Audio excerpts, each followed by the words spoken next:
All right, what's going on, everybody? A very happy Friday. Hope everyone's doing well out there. PTL Nation. I would say one of the fastest growing shows in the country. I think that's very fair to say. And we keep going strong here. Developed quite a PTL family. And we got a lot to get to today. Of course, we're on the YouTube Super Chat, the website, which is pushingthelimits.live.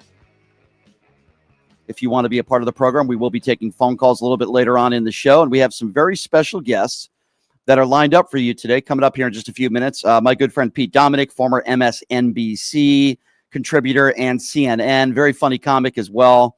Lot to get to with him. And Jojo from Jers, Joanna Karduchi, is going to be joining us at the bottom of the hour.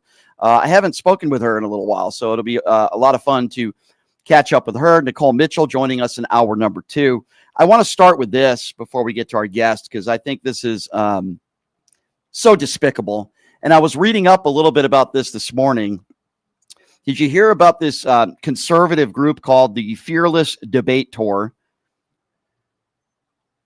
They have sparked controversy at Tennessee State University, and it led to a heated exchange with students that are predominantly black.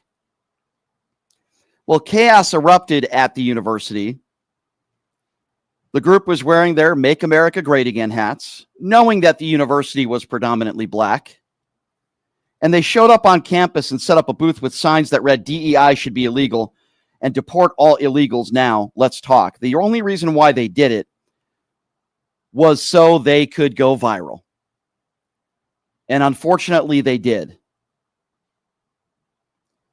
And it's really sad and it's really insane, and we'll get more into this a little bit later on in the program, that it's almost like the right is rewarding them for doing that, for holding up signs that say DEI should be illegal at a predominantly black school. You know, and one of these people in this group is Jewish.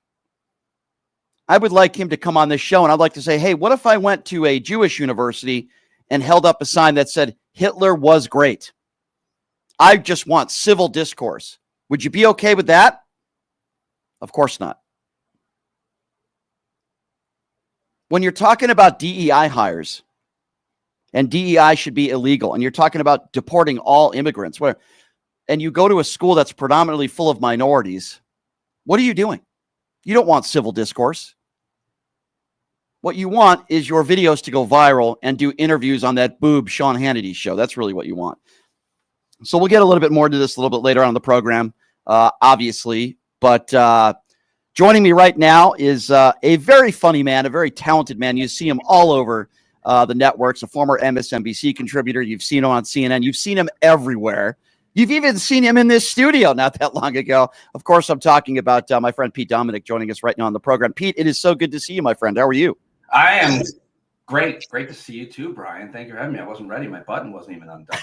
That's okay. I'm glad you're here, Pete, and I appreciate your time as always. So much to get to in a short period of time. You know, let me just start out with this. Since you're in the industry and you've been an entertainer for a long time, what did you make of this whole Jimmy Kimmel thing where he's thrown off the air and then a week later he's back on and you know, MAGA people are going nuts? What did you make of this whole situation? Well, I've been talking about this obviously all week. I've been talking about it in Canada. I've been talking about it in Australia networks. I've been talking about it, of course, on CNN and American networks. And as a stand-up comic, this is like forbidden. No matter what your politics are. No matter what your politics are. Everybody agrees. All comedians agree. I haven't seen one comedian, by the way, come out in support of this ban. If I had, let me know who it is, by all means. But nobody prominent, certainly. And that's because we believe firmly in free speech. Like, we already went through this. Lenny Bruce and George Carlin and Richard Pryor all went to jail for this. So we thought we already won this battle, comedians at least. If you're saying jokes on a comedy stage, that getting canceled by culture or your audience the way someone like, you know, Louis C.K. or Kathy Griffin did, which, by the way, both of them are doing just fine. So nobody's ever really been canceled, but temporarily losing revenue as a result of some stupid shit you said or did. That's different. This is the federal government. This is the federal. This does not happen in America. It cannot happen in America. And guess what? It did not happen in America, at least to Jimmy Kimmel, because he's back. Let's be clear, though. A whole bunch of people, hundreds of thousands of names you don't know, including a guy who was on the Board of Education in the town next door to mine, lost their job. I mean, right. But teachers, professors, and so on who reacted to the Charlie Kirk assassination in ways that Christian nationalists didn't like, they lost their jobs. So that's. I want to ask you about that. Pete, because I know, obviously you weren't celebrating Charlie Kirk's murder. I wasn't. We might have not liked him personally, but certainly we didn't want this to happen. But there are people in this country that did. I don't have a problem with them being fired. What I have a problem with are people saying, listen, I'm not going to mourn Charlie Kirk's death because I don't think he was a good guy. I think there's a definitive difference between what an Ilhan Omar has said, what an Ocasio-Cortez has said, and then someone going on social media that says, I'm happy he's dead. And no Democrat politician has done that to my knowledge. Yet I was on Piers Morgan, earlier last week, and I have Riley Gaines and others that are saying Democrat politicians are celebrating the death of Charlie Kirk. It's just a lie. I mean, it's not that complex to understand. Charlie Kirk was terrible in his life. He said and did terrible things. And let's not just say he said them. He did terrible things because he targeted people. He targeted people in my school district. He targeted people for their jobs. He targeted people for their beliefs. He destroyed the lives of specific people from the LGBT and especially T community. But, of course, no Democratic Party elected member at the state or certainly national level celebrated his death. Everybody said first, this is horrible. And if not for their own self-interest, so though they don't get targeted and assassinated, everybody said that. So that doesn't mean you have to respect the man in his life. It doesn't mean you're celebrating that his death. Frankly, my very first reaction was, one, that is horrific. I saw the video. It was just awful. Awful. I believe in humanity starting there. Second of all, I thought, well, he's going to be stronger in death than he ever was in life. He is a martyr's martyr, and his movement will grow as a result. And this is going to lead to very bad things. And so far, one of the worst things it's led to is the cancellation of a lot of people's jobs, including Kimmel. But Kimmel's back. And that's because the market spoke. And that's because people fought back. And so people should realize we don't get a lot of wins in our fascist state anymore. But when we get them, we should take credit for them. It's because people spoke out, stood up, had their voices heard, were not afraid to speak, even though they came after the king. And the kings are the biggest name of Indians. That's a really good point. Another thing from the right that I hear, we heard this when there were 2 assassination attempts on Donald Trump. They tried to kill Trump when we learned that it was a Republican in the first assassination attempt. And the second guy voted for Donald Trump back in 2016. Yeah. Why do they keep saying, Pete, they? Well, who is they? A 22-year-old nut job who sadly murdered Charlie Kirk. And they say, well, he was radicalized by the left. They have no idea what they're talking about. Doesn't matter. You don't argue with them on that level. I mean, you do, and you do a great job at it. I don't as much. I would if given the opportunity. I don't have it too many times these days. But the way I hear what they're saying doesn't make any sense to me. You know, the right has always been a movement that is activated, motivated, inspired by binaries, black and white, this or that, liberal, conservative. I've never bought into that. I live in the gray area. I wear rose-colored glasses. I see nuance. I want data. I want to hear your thoughtful argument. But they're not even starting on the same page as us on this and so many other arguments. So trying to point out facts to them, trying to point out the hypocrisy and the contradictions of all of it, it's exhausting because you feel like you're just running against a wall and that you're not on the same page with them and you're not living on the same earth. That's why I always talk about, listen, we're on Earth 1 over here. I'm happy to hear your argument if you have a baseline point to start it. If you're a principled person, meaning I don't like it when Republicans do this, I don't like it when Democrats do it. I'm principled on the issue. But that's not the case because we have to realize that MAGA only cares about winning. They don't care about fairness. They don't care about the things that we might have done. They like to cite, Biden and Obama all the time. They don't care. They do not care. They're not principled. They only want to win. They want to take your shit. Oh, excuse me, language. They want to take your stuff and they want to win. That's it. They're not playing by the same set of rules. They do not believe in democracy. They make it clear every day. I agree. And I wanted to get speaking of that, I wanted to get your thoughts on this James Comey indictment, which I think is absolutely absurd.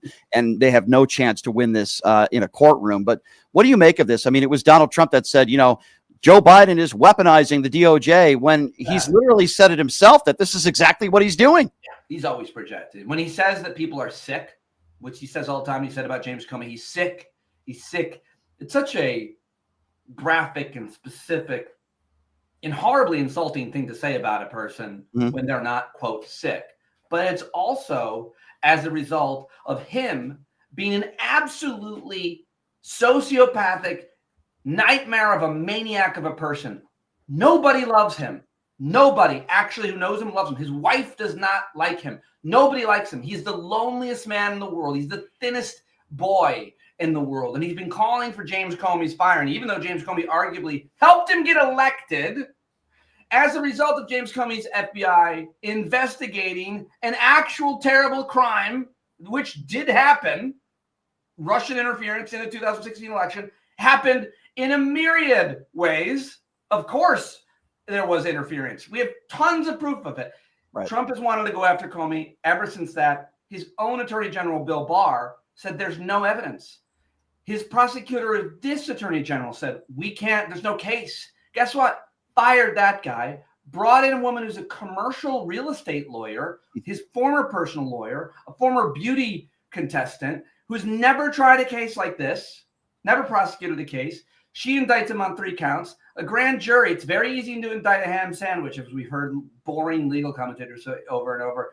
She gets 2 for 3. She didn't even get all 3 counts. We don't even know what the third one is. This is targeted. And guess what? This is going to be like the Kimmel thing. Overreach. They're going to lose. They may not even go to trial because this dum-dum tainted the jury pool by calling for James Comey's head for years and by firing a prosecutor who said there was no case. So it might not even make it to a jury. A judge might throw it out. But if it does, and if it does get to a hearing, we heard James Comey, like him or not, dude's got gravitas. And he's got cojones. I'll give it to him. I absolutely will. And he was a very good director of the FBI. He did a terrible thing or two, but he was a very good director of the FBI, prosecuting sex crimes and organized crime and RICO and so much more. And so I, like him, kind of almost looking forward to the trial because they're going to fail. They will not find him guilty. They certainly won't sentence him to jail. So bring it on, because it's going to be another case where he loses publicly because there is no crime.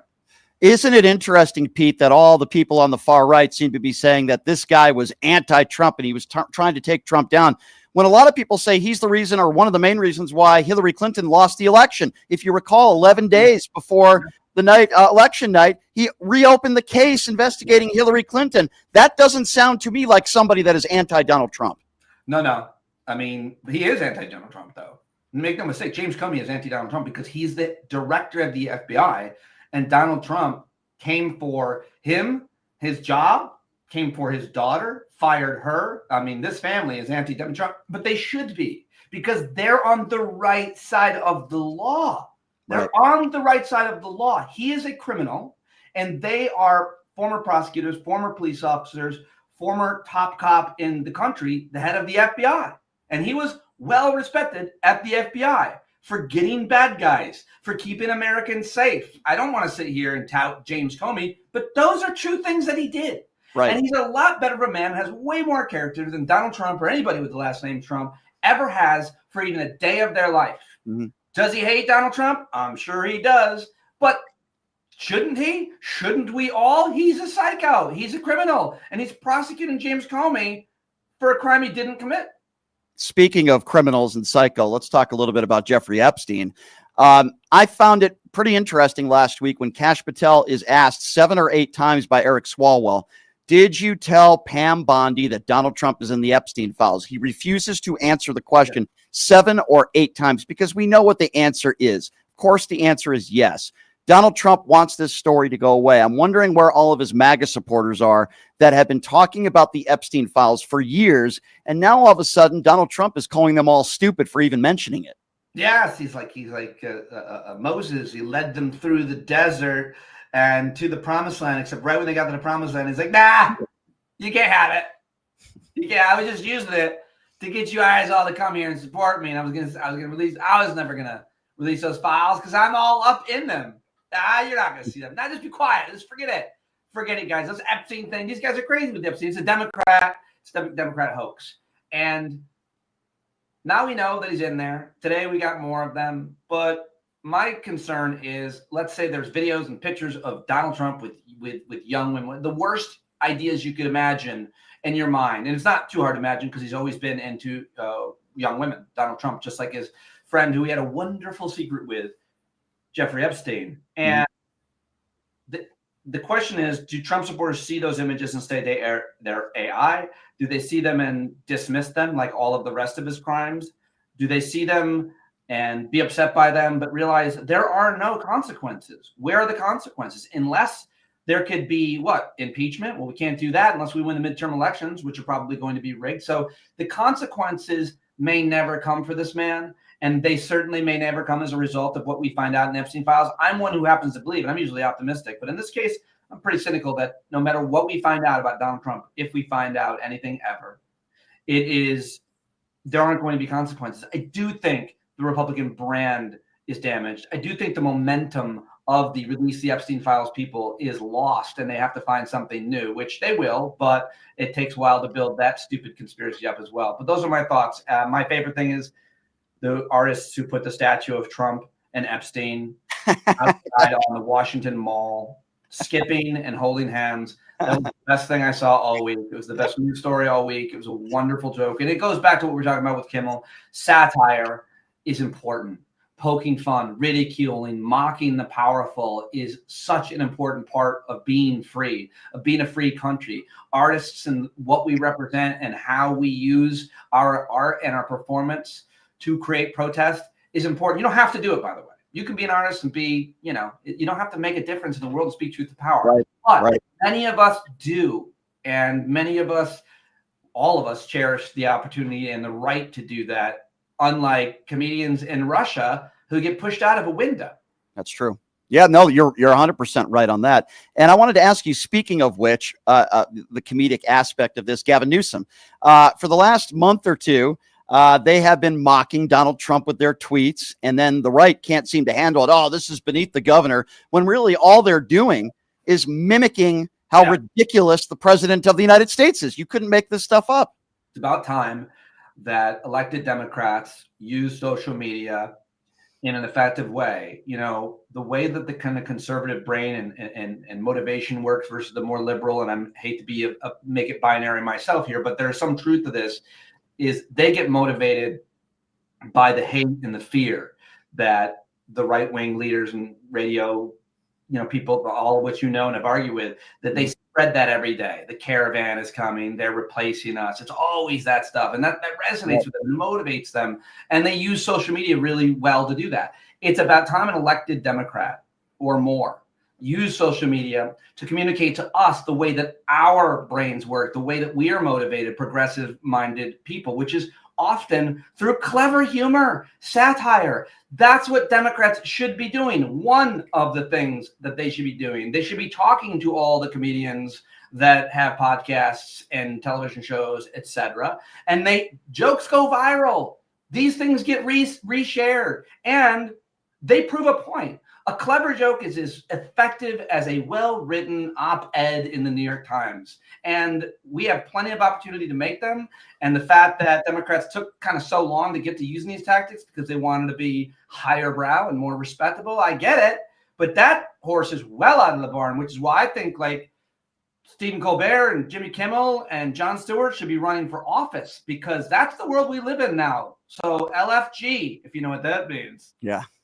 Well, I wanted to ask. Well, Jimmy Stewart pretty well, or Jon Stewart. I'm sorry. Excuse me. Jimmy Stewart. I don't know who Jimmy is.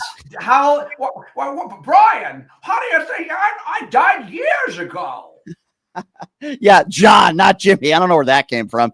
But you've done his show before. Do you think that Stewart will ever actually run for office? Because he said that he won't right now. But what? I don't think so. I don't think he will. I wish he would. And John hired me at the Daily Show, and then Stephen hired me at the Colbert Report. I worked for John Oliver last week tonight, and Jimmy Kimmel actually sent me a message. I hate to brag, but the other day he sent me a message on Sunday after he'd seen me on a number of television shows, just kind of being outspoken about all this. And what I mean, I'm humble bragging, but I'm also just showing you like how much of a class act that guy is, because of course he heard from the biggest names and thanked so many of them publicly, but there were so many of us out here practicing free speech as a way of protest on major networks, and he's a class act. And so I think these guys are probably going to remain in their jobs in some way. They probably won't be at these networks because TV is just dying, but they'll be streaming, doing similar shows, and I think a mix of public service, or maybe they will. Maybe they will run for office, because I think it would be very effective for a guy like Kimmel or Colbert or Stewart to run a campaign and ridicule and mock and satirize everything about MAGA and Trump. So obviously you were defending Jimmy Kimmel, as I have been all week. If you don't mind me asking, what did he say to you? He just texted you and thanked you for the support? He said, "I saw you on TV. You're the funniest and most handsome person I've seen." I'm not telling you exactly what he said to me, but it was classy. It was kind. It was private. The fact that I'm even mentioning that he, seems a little bit kind of gratuitous and virtuous in a way I'm not comfortable with, but it is as a way. It is as a way to point out the kind of guy he is. Like, everybody loves Kimmel. Everybody in the entertainment world industry knows and respects the guy. He didn't forget where he came from. He's very generous. He's very altruistic, which means he does a lot of generous things without anybody ever knowing it. And I'm just giving you an example of it. Sure. Of just him reaching out. So I agree. I mean, he did radio here in Las Vegas. He went to school here. I've met him multiple times at the Jimmy Kimmel Comedy Club here. The times I've been around him, which haven't been many, he just seems very nice and very thankful and just a good-hearted person. And you saw the emotion the other day. Jimmy Kimmel is not a professional actor. He was emotional because, yes, even though he didn't agree with Charlie Kirk either, I was emotional on the air, Pete, the day it happened. I felt for his family. I felt for his kids. I felt for everybody that was there that had to witness somebody get murdered. As you said, horrific. And Jimmy Kimmel showed his emotion also. The joke was about Donald Trump being a moron and talking about the ballroom instead of talking about his deceased friend. And okay, Jimmy Kimmel might have blamed it on a MAGA person. Okay, that might have been wrong. We still don't know, but that might have been wrong. And even if that is wrong, every single time there's a terrible event in this country, whether it be the New Orleans attack, where they said it was an illegal immigrant, that was a lie, and they don't check. But it doesn't matter if it's wrong, because it's a comedian doing a joke. It would matter a lot more if a journalist on CNN said that. But they say things all the time across these networks that are wrong, that are false, that are fabricated, or that are bold-faced lies, like Barack Obama wasn't born here. They've been lying for years, but this is a comedian. This is a comedian telling a joke. And it also, your question was about Kimmel getting emotional. And if anybody's watched that show for a long time or knows Jimmy, familiar with his work, like I've been a big fan. I've seen dude cry dozens of times, because it's one of the reasons why he's great at hosting a late night talk show, because at the end of the day, if there was a shooting and children were killed, for example, he goes on as a grown man and symbolizes and represents the emotional vulnerability and humanity that all men and all people should have in such a horrible moment. He's very honest and vulnerable that way. And so the crazy thing is, and I believe this to be true, Jimmy Kimmel was much more upset that Charlie Kirk was killed than Donald Trump, because Donald Trump doesn't care about anyone, only cares about how he can use them in life or death. I mean, his mentor, Roy Cohn, threw that dude right under the bus as soon as he got sick. I mean, the dude is an absolute monster of a human. I don't know any people like that, including my MAGA people that I know. People normally are sad and upset when someone they know and liked and respected died. Kimmel and the rest of us, all of us, were more upset about Charlie Kirk being dead than Donald Trump. That's my opinion. Pete, I think that's very well said. I agree with you. Before I let you go, talk to me a little bit about your podcast, your social media. You're an extremely talented guy. I watch your stuff all the time. Share that with the listeners. Well, I started out on the stages of doing stand-up comedy and did it for years, and then I got involved at the Colbert Report and the Daily Show, and then I launched a radio show and channel in the spirit of kind of political comedy. And I worked at Sirius XM for almost 12 years, left there in 2019 and started my own thing. And it's just me. But I've created this amazing community. And I guess the value of my show is the guests. So I just have enough credibility where I can get the smartest experts on policy, academics, scientists, and more scholars, journalists on the show pretty easily in a moment's notice. That's the strength of my show. I edit it all together. I do a news segment every day. It's a daily show. It's just me, no ads. So if you could support me, I've been out here in these streets for a long time at the school board meetings, literally in the streets, so many protests. I've worked at CNN, MSNBC, and all the rest, but I'm now fully independent. I mean, I still make appearances on anybody who asks me because I'm a hooer, as I should be as an independent now, promoting my work. But I've created a community too. So people should come and join our community because it's a really amazing group of people. Pete, you're so good at what you do, and you're a good dude, and I support what you do. And I always love it when you take the time to come on my show. I got to do your podcast again one of these days, but you're a talented guy. I'm told you have a very special guest coming up. I do. One of your friends, actually. Her name is also known as Jojo from Jers. Joanna Karduchi is joining us next. Yes, that is true. She's going to say a quick hello to you, Pete, if that's okay. Jojo, what's going on? Hi, friends. This is a fun surprise. I did not expect. I turned on my little computer. I went in the waiting room. And I'm like, I can't. I feel like such a dummy because I can't stop smiling. I'm like, Well, I love both of you, just for the record. And Pete is the one that introduced me to you, Jojo. So I'm very thankful to that. And Pete, I always appreciate you coming on the show. It's Jojo's turn now, so I got to give. I just want to tell. First of all, I just want to say she's one of my all-time favorite human beings, Hall of Fame of human beings. She is for me. I know her very well. I admire her. She's one of the bravest, smartest, funniest people I know. Those are just top 3 qualities. There are others, but what's you on the other hand, Brian, are nowhere near that level because I agree. Once I introduced you to her, once I gave you her number, then I texted you, Brian, can I come on? And you said, who dis? Pete, I owe you, I don't know what we agreed to on the terms of you flattering me like that, but I owe you bigly for that. I think you just need to reread the contract. You know exactly what. I'm still sore from last time, Pete. It includes a light bulb, and that's all I'll say. Fair enough. Oh, not the light bulb again. Pete, I don't know. I guess that's an inside joke. I don't know, but thank you, Pete. It was inside. That's true. Okay, I figured that. I don't know what the light bulb means, but I'll ask Pete about that later. But anyway, you guys. Pete, thanks for coming on, man. Have a great weekend. I love you, pal. Thanks for coming on. Hi. Hey, Jojo. Yeah, I didn't know that. My producer said, let's just put both of them on the screen at the same time. I'm like, okay, let's do it. Anyways, Pete's great. He is the best. So are you, Jojo. It's good to see you. How you doing? That is such a loaded question these days, isn't it? It is, yeah. It's funny because, I came in with this laugh with Pete, with you, and I so often say right now that laughter is the only way I can feel sane adjacent. Like my podcast is called Sane-ish because I don't know how to feel completely sane right now. I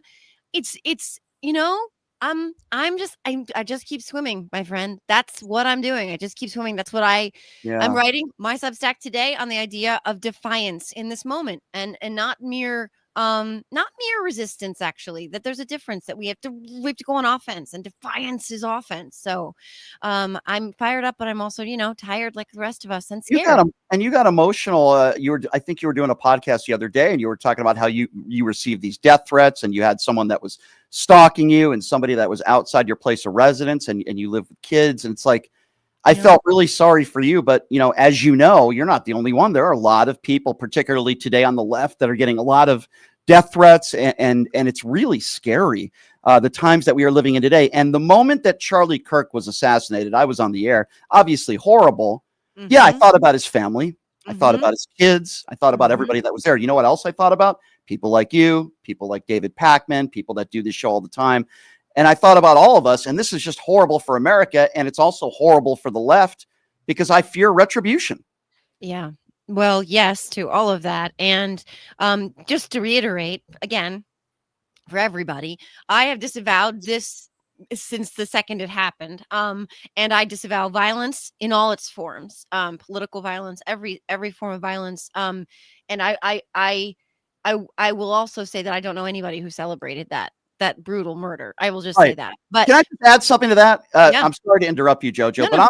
I'm on Pierce last week, and I'm debating Riley Gaines, and Riley Gaines says there are Democrat elected officials that are celebrating the death, and I said no, Pierce, she's lying, and I said, can you name me one Democrat that celebrated the death? She couldn't name me one, but that's what they do, Jojo. I'm sorry to interrupt, but you reminded me of that.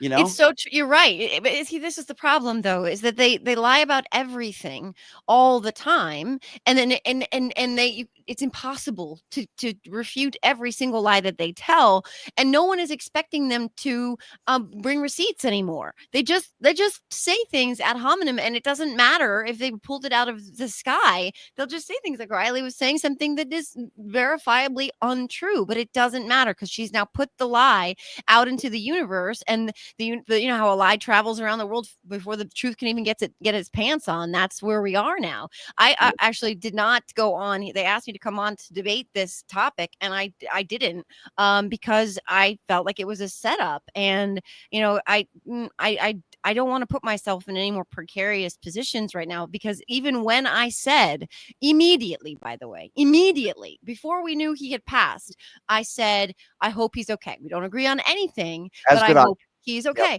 And as soon as I posted that, I got hundreds, maybe thousands of responses that I did it, that it was on me, that I murdered him, that my words murdered him. And it was like, what? But that's this moment too, where I don't know. I think I can name this for a lot of people, where we're being gaslit to a point where they're like, no, but no, that's not true. Where they're like, oh, the left are the ones stoking this violence, and the left are perpetrating it, and they're celebrating it. And my God, they have literally put at the top of the rotten fish that is this cult of a party now, someone who incited a deadly attack on our capital and then pardoned every single person who participated in it, and has called for violence against his enemies for years. Isn't that rich, Jojo? Jojo, isn't that rich that they blame people like us? Jillian Michaels, who I think is a complete buffoon, said that my rhetoric is partially responsible. Nancy Mace actually said that I'm part of the reason why we're at where we're at. And I'm like, you guys support Donald Trump.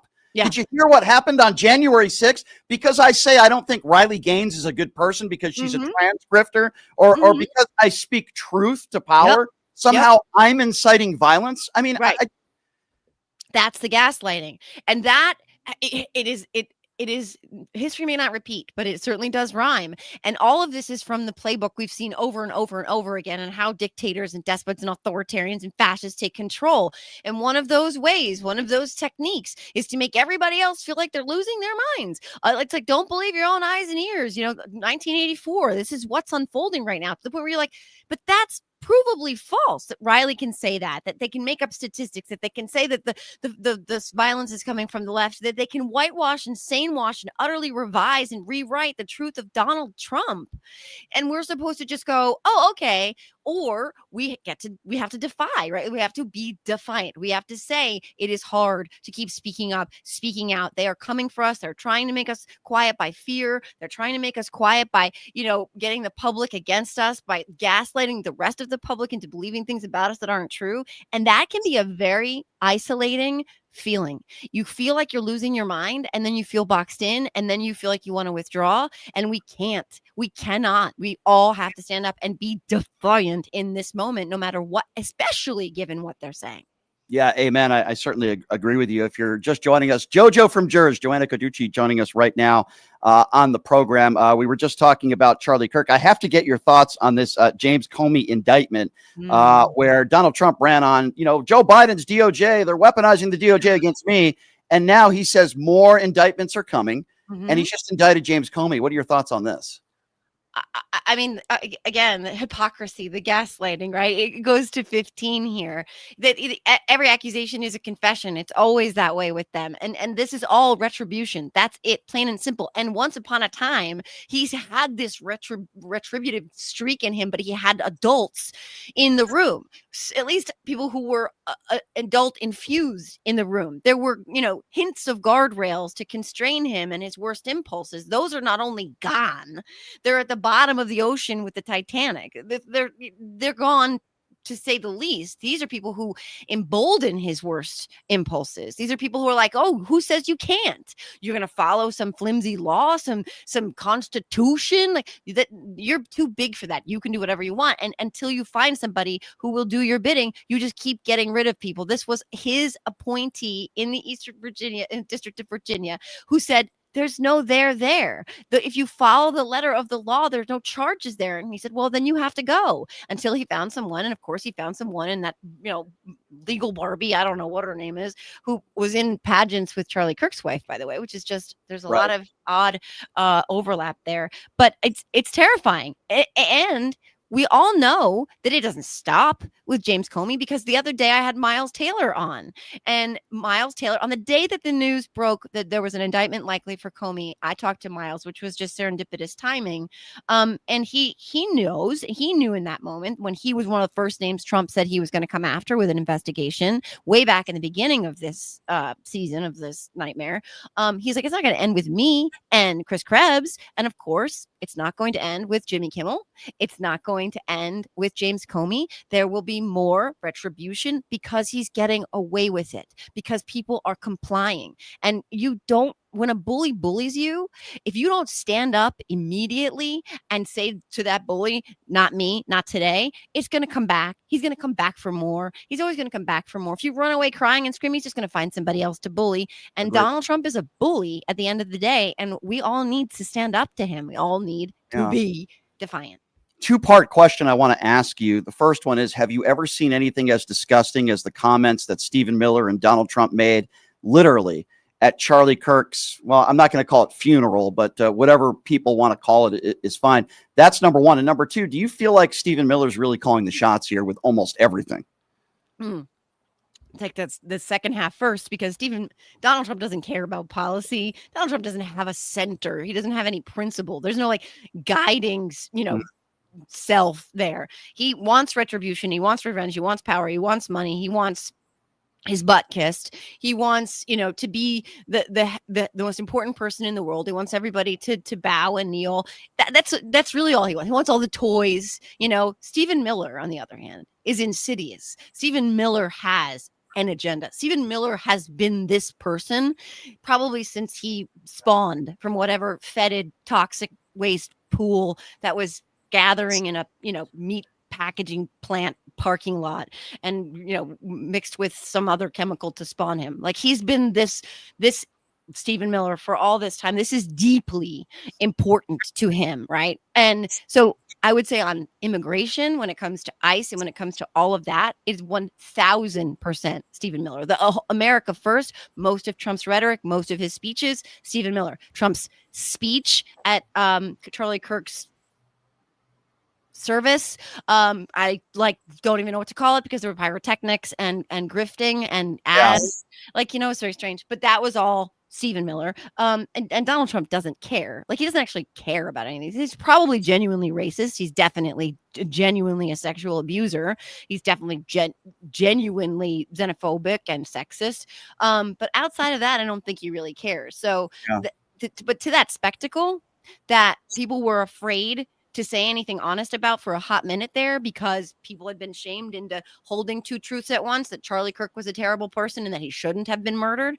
You can actually hold those two truths, because that's almost incumbent upon us to do that. But that service was very, very, very, very strange. And for Donald Trump to stand there in that moment, nobody should have ever expected anything otherwise. And to say that Kirk, unlike him, also fact check untrue, wanted what was best for his enemies and rivals. He's still right. Fact check no. But what Trump said, and he went off script, which and said, that's the difference between us. I don't want what's best for them. I do hate them. I hate them. And I don't want good things for them. That, in and of itself, should be insane. This is the president of the United States of America telling half the country that he hates them and doesn't wish good things for them. He's supposed to be our president too. Don't they tell me to cry harder? He's your president too. I get that like 72,000 times a day. And he told me he hates me at the funeral service. I mean, you're right. Ludicrous. And Stephen Miller literally stole his speech from Goebbels. Yeah. It's like almost a literal word for word. I mean, friends, friends, when they say that we're being hyperbolic because we say if it looks like a Nazi and it sounds like a Nazi and it talks like a Nazi and it goose steps like a Nazi, it's probably a Nazi. Like, this is where we are now. Stephen Miller was just a Nazi incarnate at a funeral service. Yeah, no, you're right. Listen, sometimes I'm uncomfortable with that word, but if people bringing up when it comes to Stephen Miller, I'm very comfortable. Make no mistake about that. Now, I'm going to be very careful here because I think we all feel for Charlie Kirk's wife, right? As do I and most people, and they should. She's obviously gone through hell. This was her husband. Now she's living without a husband. Yeah. With that being said, what did you make of the weird video she put out when she was over Charlie Kirk's body? And then they put that video out on social media, which I would think should have been a private moment.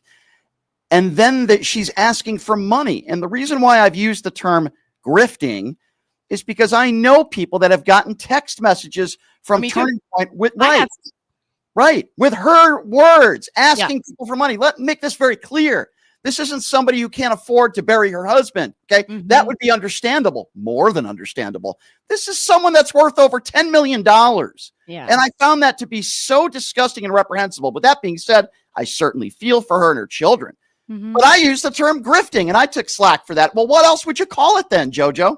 Well, I think, the word of the day is hypocrisy, because they every 10 seconds were telling us, well, Jimmy Kimmel almost lost his job because we were dishonoring Charlie Kirk, right? Dishonoring, they said we were dishonoring Charlie Kirk's legacy, which is a whole onion in and of itself, but dishonoring Charlie Kirk by holding fast to the truth of Charlie Kirk and not allowing ourselves to be gaslit into believing that he was really truly an adherent to the gospel, right? Like, really truly a good faith Christian, this person who was racist, bigoted, sexist, the guy who called for public executions and for children to be able to go see them. Okay, like, let's just be real here. But we were dishonoring him by pointing out the truth of him while still saying at the same time that should not have gotten him killed. And yet they do that. First of all, I'll just say this. My dad was the closest person to me in my entire life that I've ever lost. He passed away in 2011. When my dad passed away, I was unable to speak for days and days. I couldn't go look at his body in his casket because it was too hard for me, because it was too final. That wasn't my dad in that body anymore. My dad was gone, and looking at him, I couldn't do it. I stood up to give my portion of the eulogy at his funeral. I was surrounded by my siblings, one of whom has passed since, and I couldn't get through 2 words. My brother and my sisters had to read my words because I was a literal sobbing mess, and I was gutted, gone. Like, there was nothing here. And that was my dad. And I know we all grieve differently, but the last thing I ever would have thought about in that moment, or in the moments immediately following at his service, would be to pose for cameras, right, with a production, like there, you know what I mean? Like, somebody that's my point. They thought about doing. It's not like somebody just took out their cell phone and started recording. No. That was something that was set up beforehand. Hey, I'm going to hold my dead husband's hands. I want you to record this. I'm going to put this out on social media, and then we're going to ask people for money. That's what's going on. And I just find that to be horrific.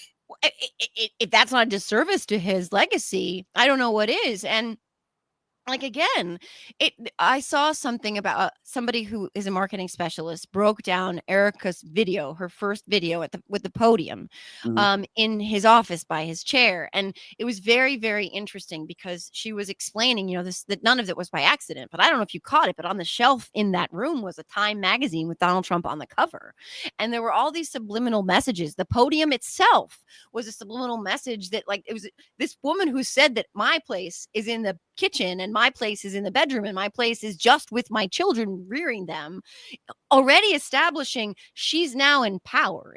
And she became CEO shortly thereafter. But like, it's all very strange and opportunistic, which sounds gross when you're talking about someone who was killed, someone who was murdered. And everyone I know was responding with reverence to his actual murder and not using it as an opportunity to score some political points. Quite the contrary. We were trying to highlight, if anything, why political violence in all its forms should be denounced, and it should have been denounced before we put somebody who incited a deadly attack on our Capitol back in the office he tried to steal. Yeah. That's what should have happened. Yeah, no, I completely agree with you. Jojo, before I let you go, I love what you do. I love your podcast. I love it when you bring these celebrities into your rooms, and I love your work. So can you give out the information of what you're continuing to do in fighting for democracy and fighting for truth? Talk to me a little bit about how people could get a little bit more involved with what you have started. Oh my gosh. Thank you, Brian. Well, I'm really excited. Since the last time we talked, I launched with my friend Sam Schwartz, we launched a media network called The Siren. You can go to thesirennetwork.com. You can go find us at The Siren on Substack. And the reason that The Siren exists is when I was looking around before the election in 2024 in August of last year, I was looking around going, first of all, we're getting crushed out there on social media, and that's not good. We need more voices. We need more perspectives. All the same people get all the same access to all the same lawmakers, and the people themselves are getting disconnected from their lawmakers, and we need to bridge those gaps. We need to bring people closer to their electeds, because that is where I think you actually impact change, when people feel like they have access to the people who are supposed to be making policy for them. But also, I want just more voices, more perspectives. We need to flood the zone with left leaning and progressive leaning and democratic leaning perspectives, and we need a diversity and a tapestry with something that really reflects what the United States of America looks like, something that threatens Republicans deeply. So we have 8 contributors now on The Siren. We have everyone from Harry Dunn to Rachel Vindman to Joel Rubin, my friend Joe Galena, and we're building and building and building. And over there, I have the Siren podcast, which just featured leader Hakeem Jeffries, was just on today, right before I recorded with you. So that's up over there on The Siren.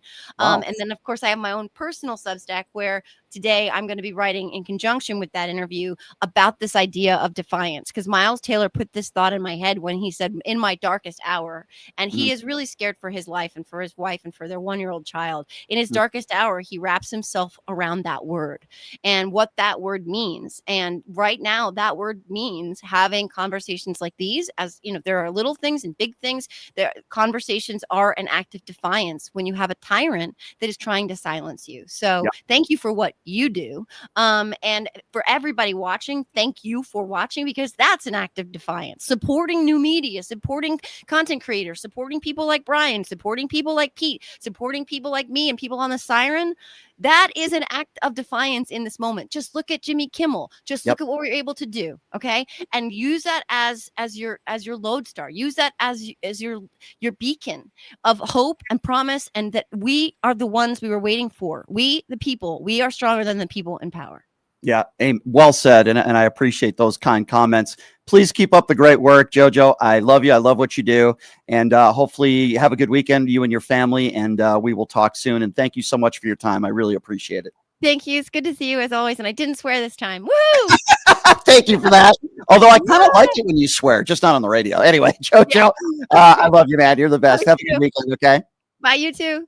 All right, take care. There you go. Jojo from Jersey, everybody. God, is she awesome. I love her. She is so great. She's so good. She's so feisty. She's so smart. And I've always loved her work. And my friend Pete, who I just had on, got me connected with her, which I'm very grateful for. Pete is also a great guy and a very talented guy. These are just wonderful people. And, I say this all the time on the show, and I'm not even talking like show related.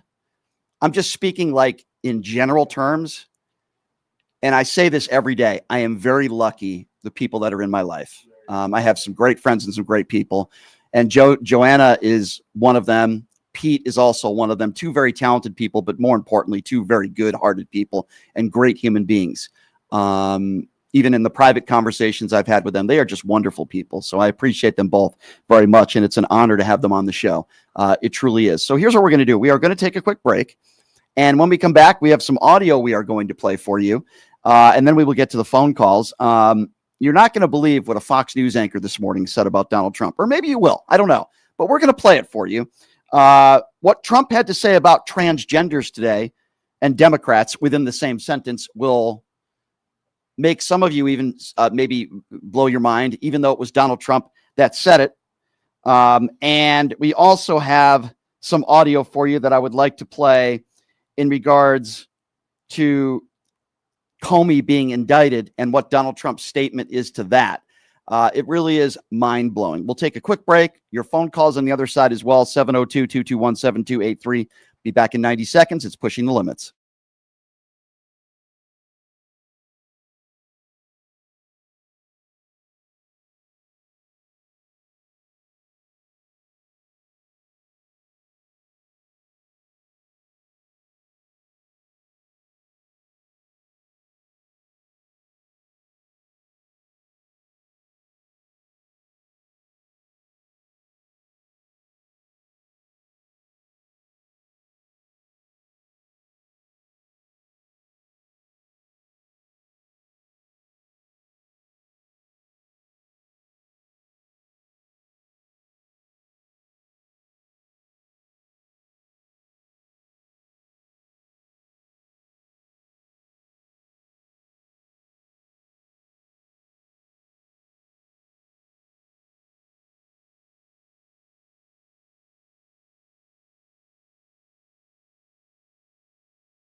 The official gaming bar of the Pushing the Limits radio show, Jackson's Bar and Grill, located at Flamingo and Jones.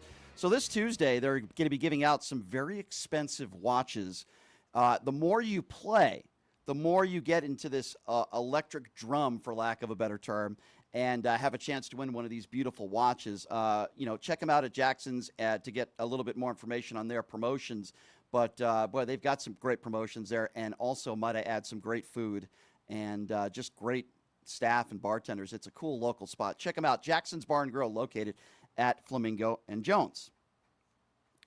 Nicole Mitchell is going to be joining us coming up in hour number 2. We'll take your phone calls here in just a few minutes. And also to what Jojo was saying, if anybody wants to, contribute and support local media, which is me, the best thing you can do besides the YouTube Super Chat, which we will get to, by the way, here in just a few minutes when I'm done with my clips, is go to my website. You see that little icon there on the upper left-hand portion of the screen? You use your cell phone. That'll take you directly to my website. You go to my website, and you could buy merchandise on there. You can also make donations, $5, $10, $20 a month. It helps us keep the lights on here and support independent media and shows like myself. So if you enjoy what I do, we would ask that you take the time to do that, and we appreciate it. So I use the term Trump fellatio syndrome quite a bit. When someone says I have Trump derangement syndrome, that is usually my retort. I've said that on the Piers Morgan show. I've said Jack Posobiec suffers from Trump fellatio syndrome. I say Roger Stone has on his show. Tatum is another one. And, of course, many of the people that work at Fox News. Now, I had to play this clip for you because it is so freaking insane. Apparently, this Fox News anchor this morning, you know what? I'm not even going to describe it anymore. Just have a listen to this Fox News anchor literally performing fellatio verbally on Donald Trump. The president has proven himself to be a cultural icon, too. Remember when he drove the garbage truck during his 2024 presidential campaign? Or when he served French fries at a McDonald's drive-thru? Still no word if he was named Employee of the Month, but he has my vote. Yeah, he's got my vote. Did you see how sexy it was when he was giving away those French fries when he was in a McDonald's for 5 minutes in a staged thing where Trump supporters were going through the drive-thru? That makes him an icon. He's a sports icon. The Ryder Cup wouldn't even be going on if not for Donald Trump. You should give him the Nobel Peace Prize. Oh, my God. Ladies and gentlemen, when I say people struggle and suffer from Trump fellatio syndrome and they have Trump herpes, she is exactly the anchor and the person that I am talking about. It applies to both men and women. She just happens to be a woman. Absolutely and positively disgusting. Oh, my God. Makes me want to vomit, ladies and gentlemen. It really is so gross. Yeah, sports and cultural icon. An adjudicated rapist icon, too, might I add. And a 34-count felon. So gross. So, Donald Trump, again, was talking about a possible government shutdown. As you know, this could be looming right around the corner. So what did he attribute that to? He didn't just blame Democrats, which obviously would not be factually accurate. Donald Trump is blaming transgenders. Yes, if it's not for mass shootings, now Donald Trump is going to be blaming transgenders, and I suppose he wants all the supporters to be blaming transgenders in case we have a government shutdown. I'm not making this up. Here's the audio of what Donald Trump had to say about this morning. They want to have transgender for everybody. These people are crazy, the Democrats. So if it has to shut down, it'll have to shut down. But they're the ones that are shutting down. What? What did he just say? So let me get this right. What exactly is Donald Trump and Republicans demanding? Democrats have to agree that everyone is not transgender? Like, I don't understand. I don't even understand that statement to begin with. It's so ludicrous and it's so out there and so crazy. But Donald Trump was asked, now that Comey's been indicted, who's the next person that's going to be on your list, sir? Well, listen to his response to this question. I'm James Comey. Now that James Comey has been indicted, who is the next person on your list in this retribution? It's not a list, but I think there'll be others. I mean, they're corrupt. These were corrupt, radical left Democrats. Because Comey essentially was he's worse than a Democrat. I would say the Democrats are better than Comey. But no, there'll be others. Look, that's my opinion. No, it is a list. And what I told all of you when if Donald Trump got elected again, I told all of you that this would happen. This would be 4 years of retribution. This would be 4 years of Donald Trump going after his political opponents. And I was right. Now, James Comey's not going to be found guilty of anything. It's all a charade. It's all political games. But while Americans are losing their medical health care and their Medicaid, they're losing their food stamps, they're losing their jobs, Donald Trump is more concerned about going after his enemies and bailing out other economies. It's absolutely insane. It's ridiculous. And if there is a government shutdown, MAGA Republicans and Donald Trump will find a way to blame transgenders. This is who they are. The number to call if you want part of the program is 702-221-7283. And now it's time to take some phone calls. My favorite part of the show. Let's go to Jason first. Hey, Jason, what's up? If you give me a chance to give you this soliloquy, because I've been telling you this like a canary in the mine. This is very serious. I don't know if you've seen this on YouTube, but I'm letting you know. Just like the Nazis when they had the young white men run around Germany, diamond out all the Jews. I want you to listen to me very carefully. I've been telling you about 1861, and this is what's going to happen.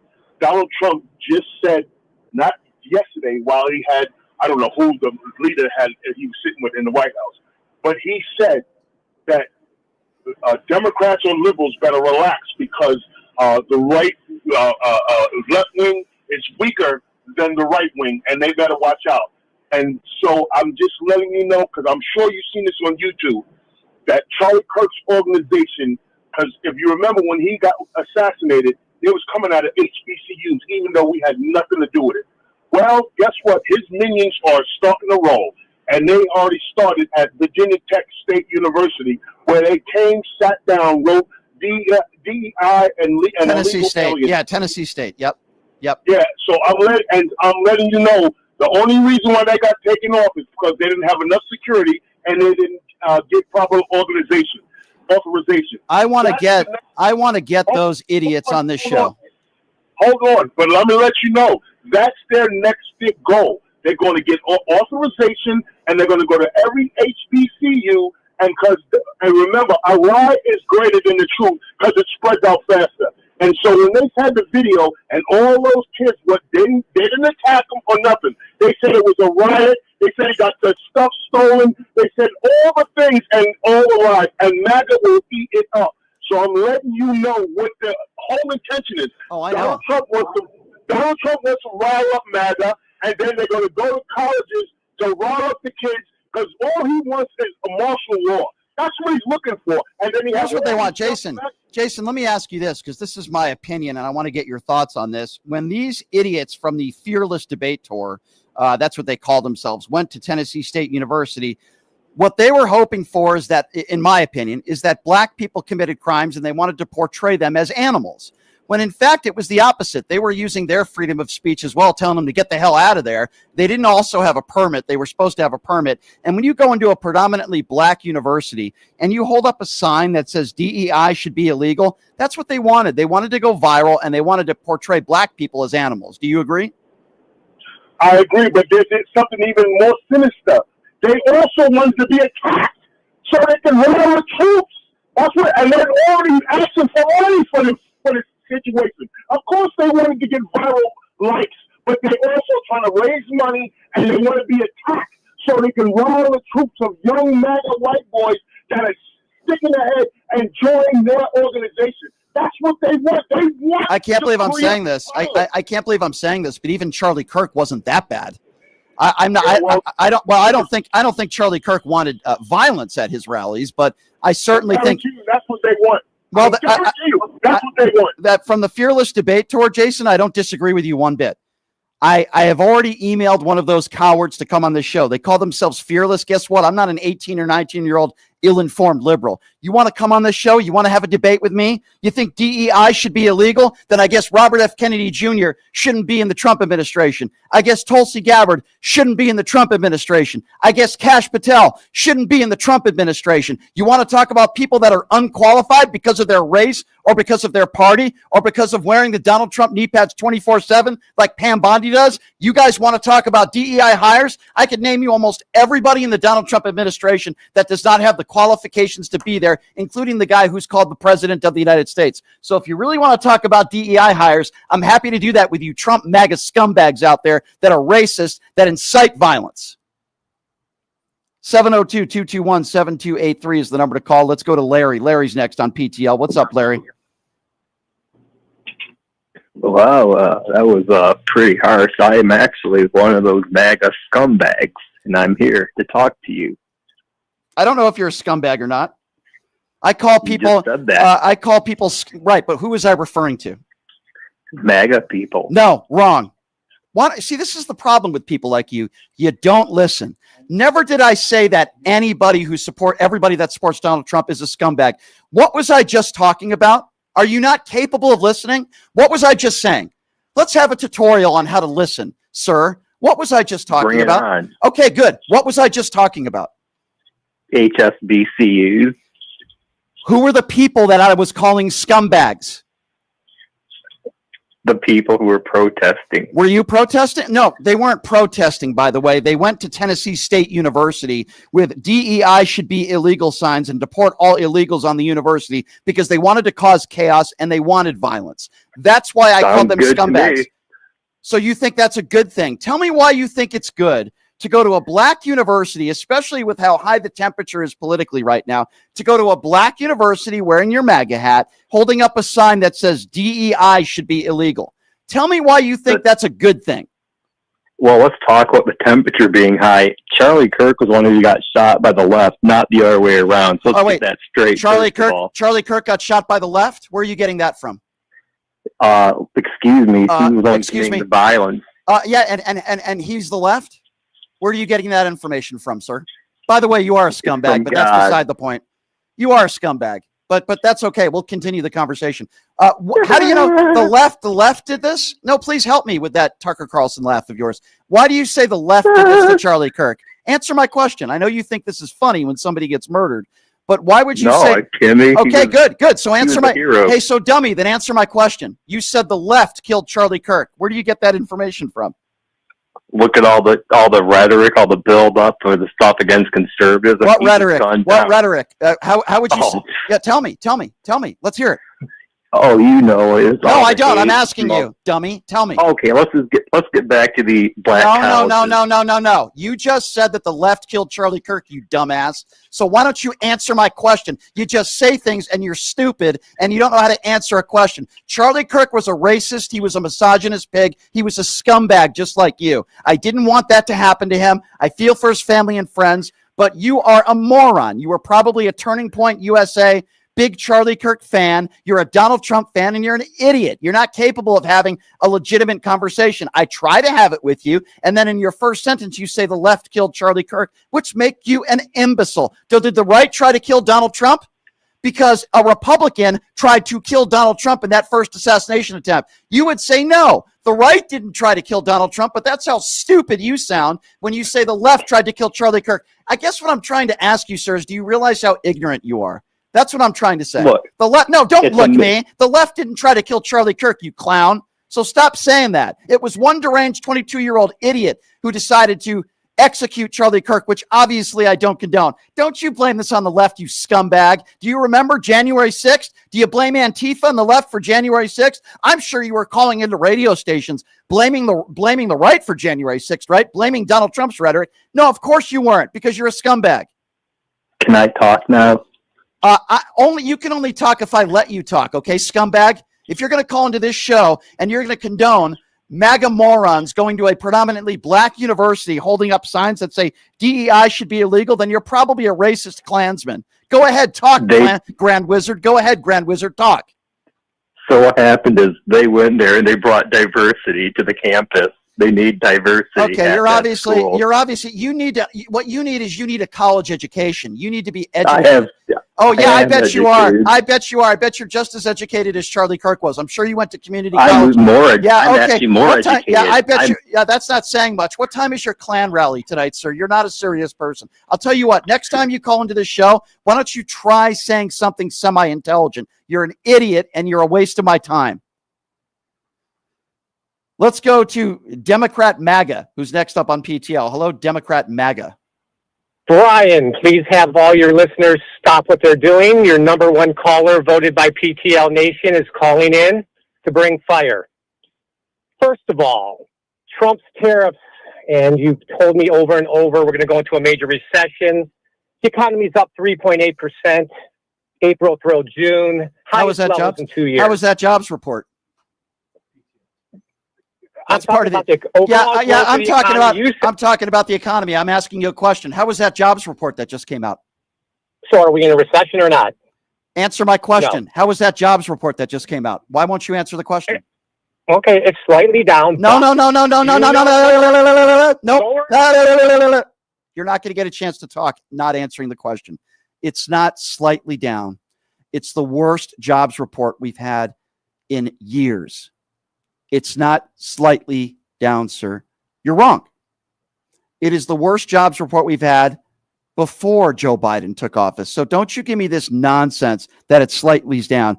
By the way, you're 100% wrong on the statements that you're making about the economy as well. You sound very confused, sir. But by the way, it's not slightly down. So go ahead as we pod you back up. I'll give you a chance to talk. But don't say it's slightly down, because that is factually inaccurate, sir. Okay. But that's one indicator of the overall economy, which is up a huge amount, 3.8%.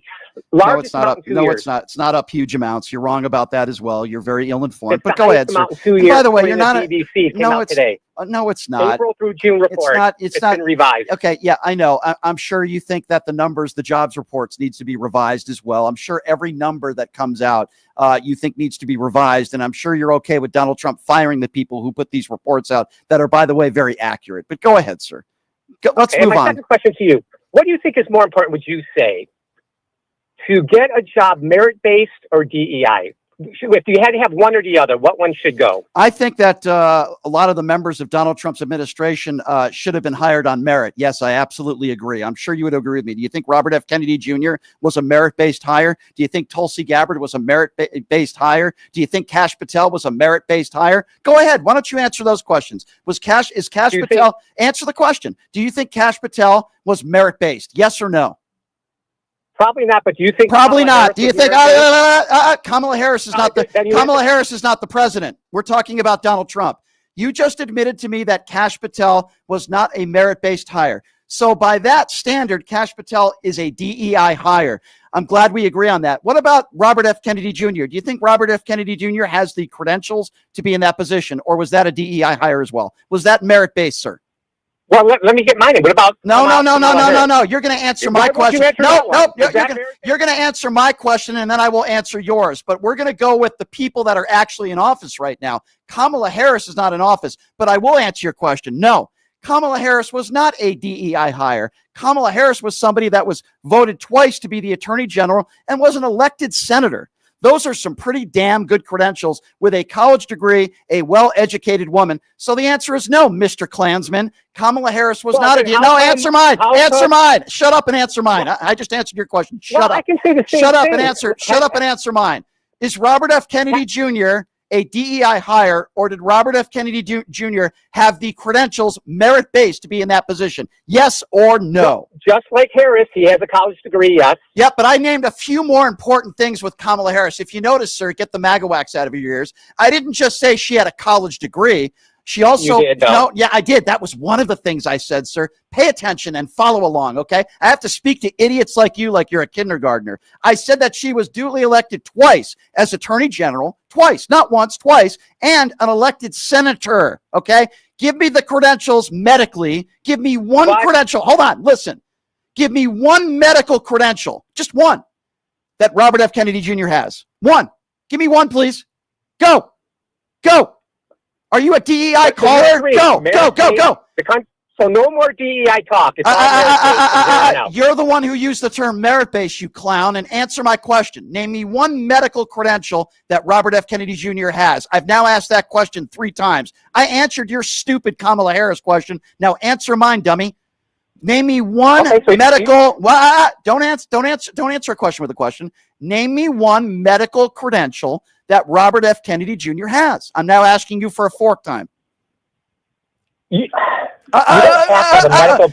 sounds like you have a Joe Biden stutter. I will now ask you for the 5th time, and don't stutter, because I don't. Name me a medical. He doesn't have anything. He doesn't have anything. Thank you 5 times for answering my question. So would you say that Robert F. Kennedy Jr. is a DEI hire? We've already established that Kash Patel is. By the way, these are very high, powerful positions within the Trump cabinet. I'm sure you would agree. So would you agree now, based on no merit of any medical credentials, that Robert F. Kennedy Jr. is a DEI hire? Yes or no? So thank you for proving my point. Yes or no? Yes or no? Answer the question. Is terrible. Is Robert F. Kennedy Jr. a DEI hire? Yes or no? Yes. Thank you for proving my point. No, you didn't make a point. You didn't make a point. You didn't make a point. No, I'm saying here's what I'm saying.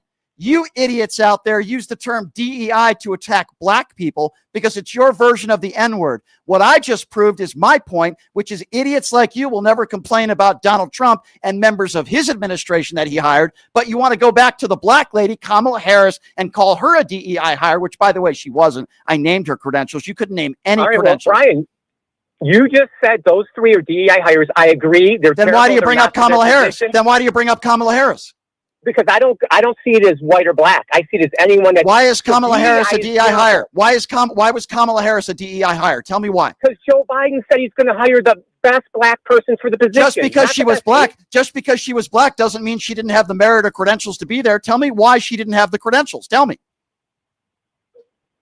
Because she was the worst rated Democrat. Because she was the worst rated. By the way, position. Okay, she had 1% in the primary. The Democrats didn't even like her. She got almost as many votes popular as Donald Trump. And by the way, just because you don't get the votes doesn't mean you're a DEI hire. Was Ross Perot a DEI hire? Just because you don't get the votes doesn't mean you're a DEI hire, dummy. You don't even know what DEI hire is. It means they're not qualified. What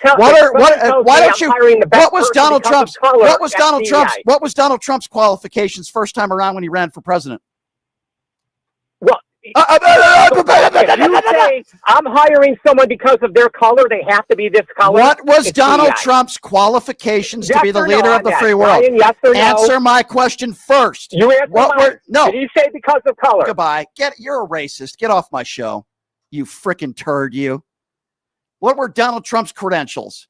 Notice how when I asked you, you couldn't name one credential that Robert F. Kennedy Jr. has.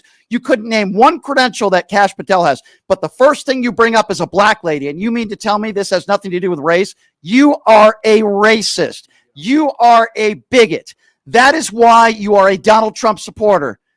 Not every single person who voted for Donald Trump is a racist, but every racist voted for Donald Trump. And you happen to be one of them. You're not a Democrat. You're a MAGA. And when we mention DEI hire, the first person you bring up is Kamala Harris. And you couldn't tell me why she wasn't qualified. Oh, she only got 1% of the vote. That doesn't mean you're a DEI hire. We're talking about credentials. Twice an attorney general elected, an elected senator, an educated woman. Those are what we call credentials. Not somebody like Robert F. Kennedy Jr., who's used his last name and sued the pharmaceutical companies. That doesn't mean he should be in the position he's in. Or not some moron make for pretend Kash Patel to be leading the FBI. It is a joke. You are a racist. So don't you tell me this isn't about race. Let me be very clear. The word DEI hire for MAGA Republicans is code word for calling somebody the N-word. And you are trash. Or as I would like to call you, MAGA trash. Not calling you Democrat MAGA. Next time you call into the show, you're going to be known as MAGA trash. 702-221-7283 is the number to call. Let's go to Scott. Scott is next on PTL. What's up, Scott? I'm doing all right. How are you? I hope you're having a good weekend Friday.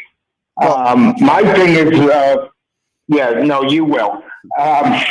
My thing is be careful what you wish for because you might get it. They're calling for civil war. They're calling for violence. They're calling for all that. People are listening, and guess what? If everybody should have a gun, there's crazy people on the left that have a gun also. So what irks me is right when we're about to slap them in the head, they go, "Oh, don't do it. No, we need peace. We need all." No. You asked for it, you reaped it, and you got it. My question is, how do you deal with people that just don't give a damn? Like defiance, like lay down like Gandhi? Or should we burn ourselves like the Buddhists did in Vietnam? Like, should we get our asses beat like we did in the 60s? Well, I'll say this. With a lot of these people, it's not that they don't give a damn. They just don't give a damn about you and me. They only care about themselves. Just like Donald Trump, they only give a damn about themselves. But then when they lose their health care and they lose their, food benefits, SNAP, then they want to blame Democrats and Joe Biden. But it's not necessarily that people don't give a damn. They just don't give a damn about anybody else but themselves. They're selfish. And many of those people are what we call MAGA Trump supporters. Let's go to Michael. Michael is next up on PTL. Hey, Michael, what's going on, man? Hi, Michael. Yes. Hey, yeah, I'm not too good at this, but it's my first time on. That's okay. Yeah, from what I'm hearing, the way Donald Trump did it, he was fucked up. He fucked up. Well, you can't swear. We can't swear. As I've said before on this show, and I say again, this is a radio show. I appreciate you calling, Michael. This is a radio show. You're not allowed to use swear words on this show. You have to use good language here, as I've said on the show before, and I say again. 702-221-7283 is the number to call if you want to be a part of the conversation. Let's go to Jeff. Jeff is next up on PTL. Hi, Jeff. How you doing? Good day. These MAGA people keep calling to promote the economy, but what we have here is a K economy. You know, the shape of the letter K, where the 1%ers are actually supporting this economy with all of their spending, and the bottom 80%, they're barely getting by. They're using credit cards for food and utilities and stuff like that. Yeah. And, yeah, you're right. And I don't know if you covered this, but the Comey trial, the Comey persecution, I guess, is, this is a frivolous lawsuit. I mean, if you took this before any, normal judge, they would toss it out as frivolous. Well, they will. They will. Yeah. No, but the issue here is that it'll cost Comey millions of dollars and possibly bankrupt him, which I believe is the real purpose of these lawsuits. You make a very good point there, and I tend to agree with you. I think it's, obviously they want to go after the libs, and I appreciate your call, by the way. But I would also say it's to financially hurt James Comey. That certainly wouldn't surprise me at all, and I agree with you, sir. I want to go to the YouTube Super Chat if we can, because I know there's a lot of good people out there that have made some donations. So if we can do that, that would be awesome. I would appreciate that. Let's go to it right now. And as I go to the YouTube Super Chat, we go to Duke. Duke says, Brian just read that Sinclair folded and they will now be airing Jimmy on all their ABC affiliates. Well, that certainly is good news, Duke, and I hope others follow as well.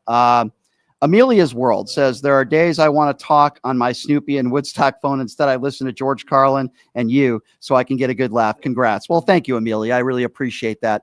That's very, very nice of you, Amelia. Thank you for your donation very, very much.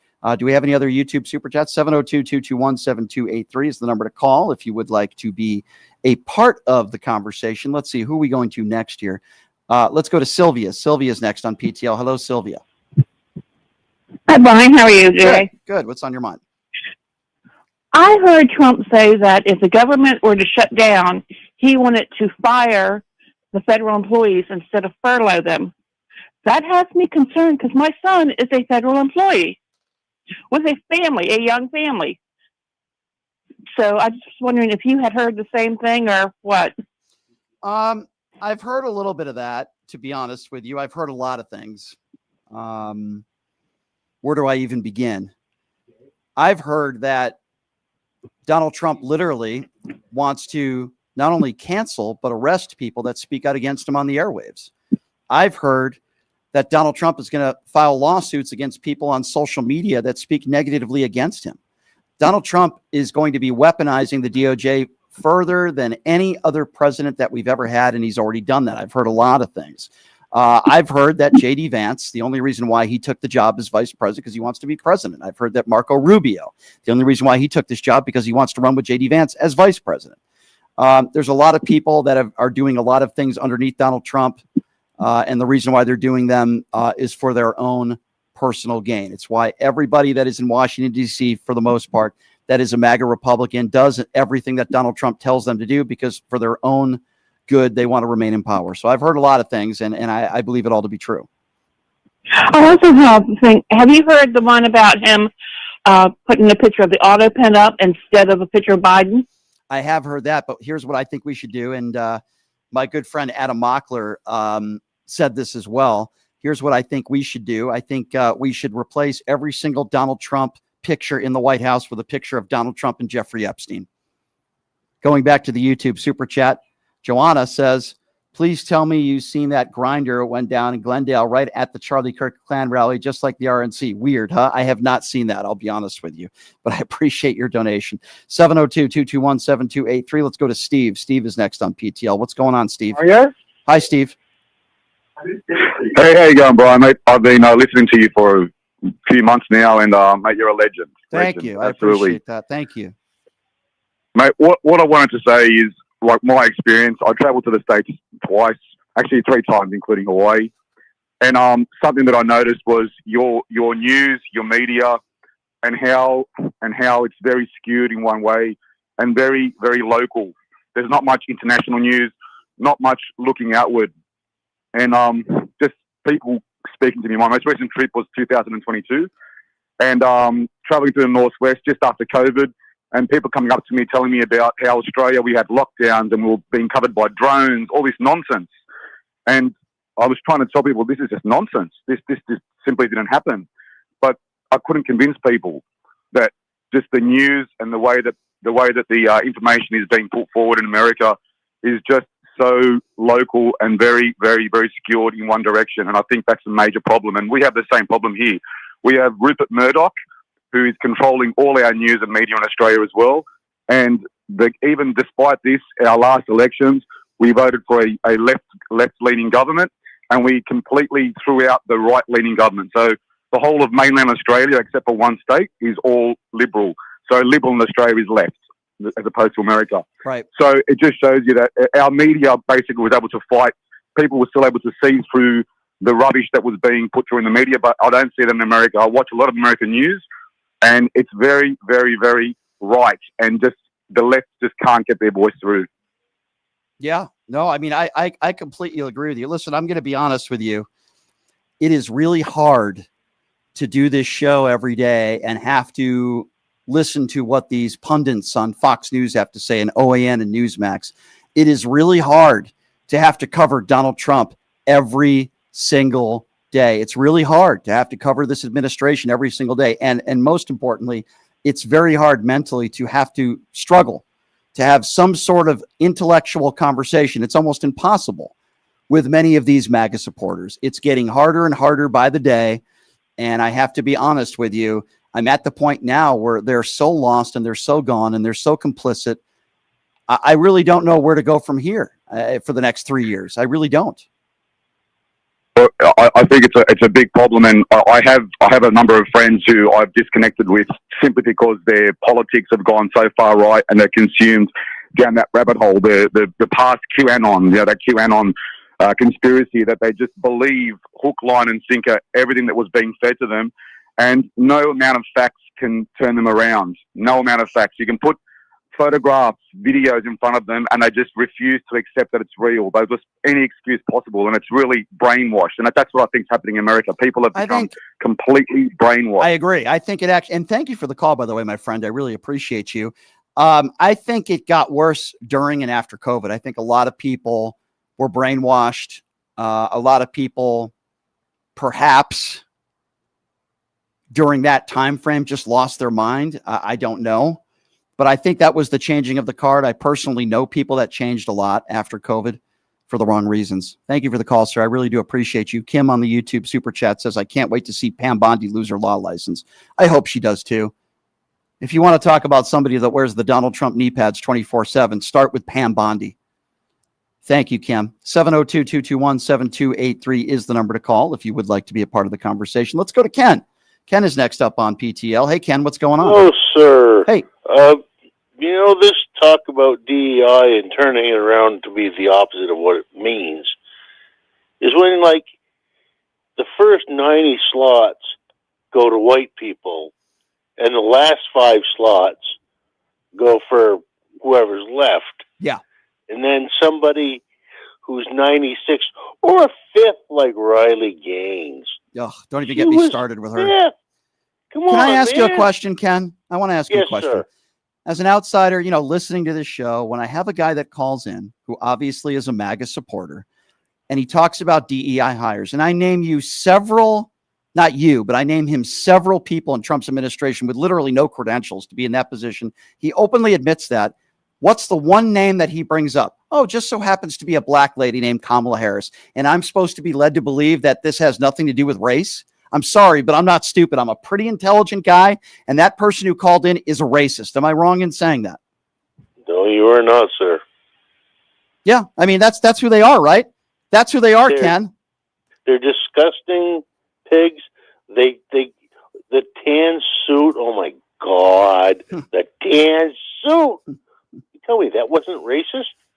Oh, my God. Well, what about the birther issue? Donald Trump for 5 years said Barack Obama wasn't even born in this country. And then when Barack Obama, Trump, the afterbirther. right. And then when Donald, and then when he released his birth certificate, no apology from Donald Trump. Nothing. It just, they're sick, disgusting people. I've had a wonderful life.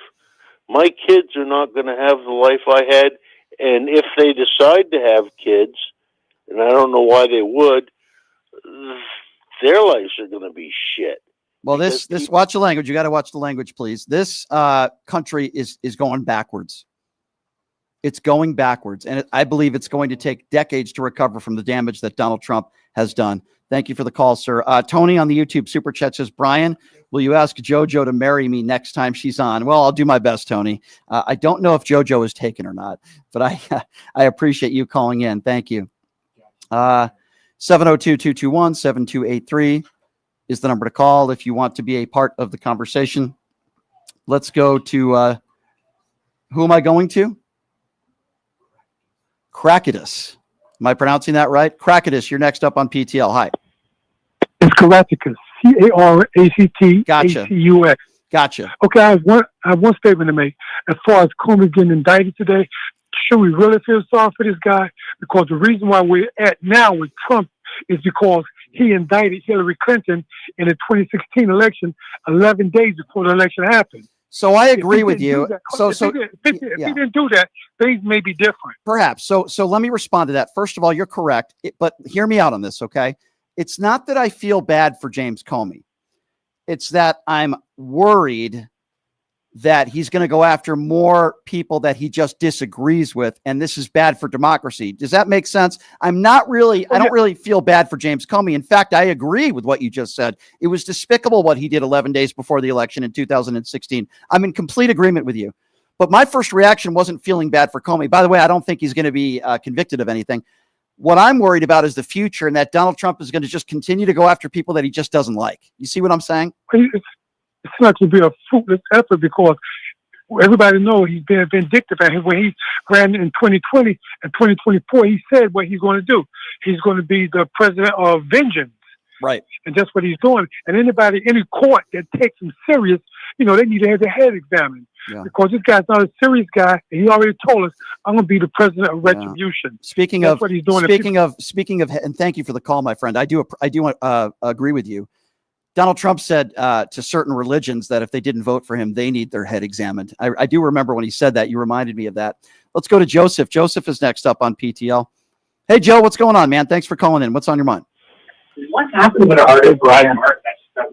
Can you do me a huge favor and lower your radio because we got a little bit of a delay, Joe? Can you do that, please? Okay. Can you hear me? Yeah, go right ahead. Okay. Here's my piece. Hearing all that stuff about Trump, I agree with you.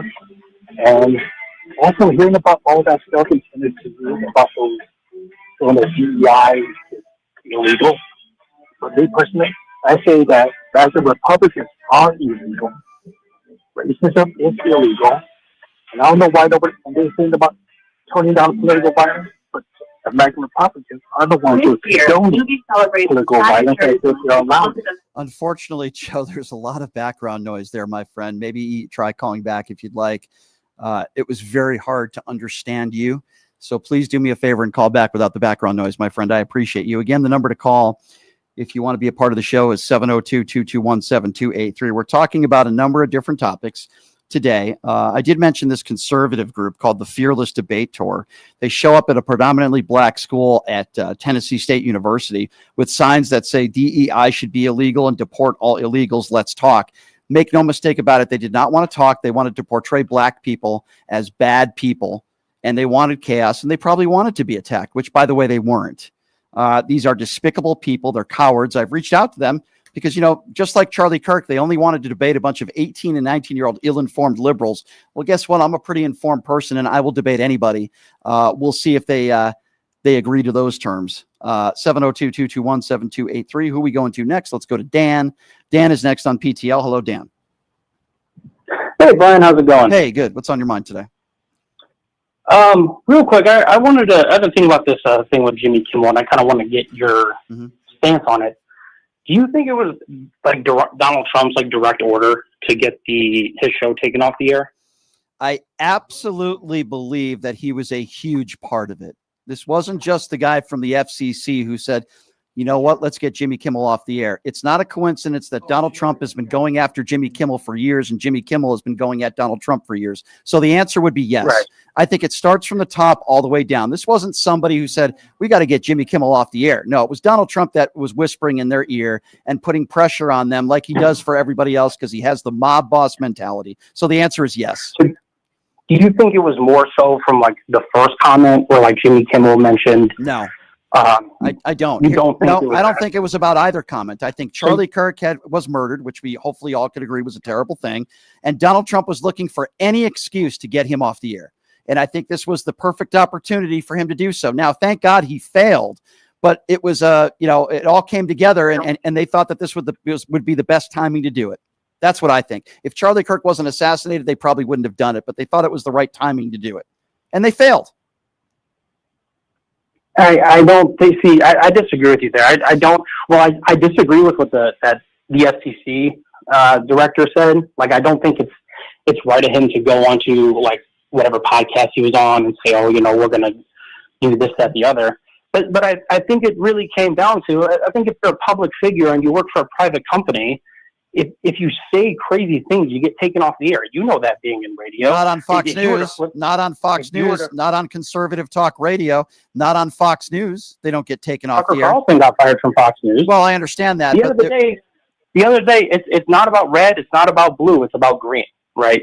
If you say stuff that's going to cost your company money, but that's the thing. You can lie on the air and it doesn't cost your company money. I can guarantee you nothing Jimmy Kimmel said costed the company money. In fact, many of but his. It did, though. No, I disagree with you. There are not Brian, many. Hang on. There are not many. There are not many MAGA supporters that are fans of Jimmy Kimmel. Radio is not all that different from TV. I mean, it is. Video killed the radio star. But if you were to go on a rant one day and you were to say some crazy stuff about a certain race or religion, whatever you want to do. The people that broadcast Jimmy Kimmel didn't do that. I'm saying, but hang on. But what I'm saying is the people that broadcast your show can say, "Hey, Brian, we don't like what you stand for. Our advertisers don't want to advertise during your show." I work for myself. I'm independent media, so that would never happen. But you were for a station, right? You did work for a station in the past. I've worked for stations in the past, but if you're talking about me right now, I only represent myself. And number two, Jimmy Kimmel did not do that. He didn't make any racist comments. Let me be clear here. If Jimmy Kimmel, hold on a second. Hang on. Well, no, wait. Let me make my point first, and then your turn. If Jimmy Kimmel had gone on the air and celebrated the death of Charlie Kirk, I would absolutely agree with the firing. He did not do that. Nothing that Jimmy Kimmel did rises to any level of what Fox News does on the air every single day. But you see, it makes Fox News money. When Jesse Waters goes on the air or Laura Ingraham goes on the air and they attack minorities and they lie, or they say they are eating the cats and the dogs, which we know is not true, or Trump won the 2020 election, which is not true. They don't take them off the air. I agree, it's a double standard. It's a double standard. Say crazy thing. Okay, Tucker Carlson got kicked off the air. He got kicked off the air. So you can't be like, oh, it's a complete double standard. And why did Tucker Carlson? And why did Tucker Carlson get taken off the air? I don't recall the exact details. You don't call. So why are you making the? So why are you making? No, hang on. So why are you making the point if you don't know the details? Tucker Carlson lied on the air every single day for years. If you are trying to make the case that they fired him because he put out misinformation, that is absurd. All these anchors and all these shows and Sean Hannity and Laura Ingraham lie on the air every single day. With all due respect, sir, Ryan, what you're saying is wrong. It's not true. But do you think that saying a comment like that, like, okay, let's say he would have came out and be like, the comment he said that the MAGA gang is trying to make it seem like this shooter was anyone but themselves. That's true. It's true. It's true what Jimmy Kimmel said. Yeah. So when he used the term MAGA gang, he's talking about people on the far right that immediately were saying this was a lefty Democrat liberal without knowing any of the information of this individual. You know what they did when the first assassination attempt of Donald Trump happened? Do you remember that? Remember when Everybody out there on the right was blaming a lefty Democrat when it turned out to be a registered Republican. The point that Jimmy Kimmel was trying to make is these idiots on the far right are claiming that it's the left. They killed Charlie Kirk when they have no idea what the hell they're talking about. No. He said they're trying to say it's anyone but them. It could be middle, left, terrorist, whatever it is. He said anyone but them. Yeah. Like he's saying in his many words that it is that. It is one of them. No, he did not say that. He did not say that. I think maybe. So do you think it's problematic to, before all the evidence comes out, to be like, hey, he's one of them? Do you realize how many times that happens on the far right? I'm going somewhere with that. What did he say with them? What do you mean by that? What do you mean by that? Like what his comment was. It was what the was MAGA it again? gang is trying to make it seem like it was anyone other than them. Well, yeah, that's true. They are doing that. And they still don't know. He wasn't a registered Democrat. We know that for sure. We also know he came from... Would you condemn that from the other side? I condemn anybody in general terms, I'm speaking right now, that put blame on... I'm trying to answer your question. That put blame on anybody without knowing all the facts.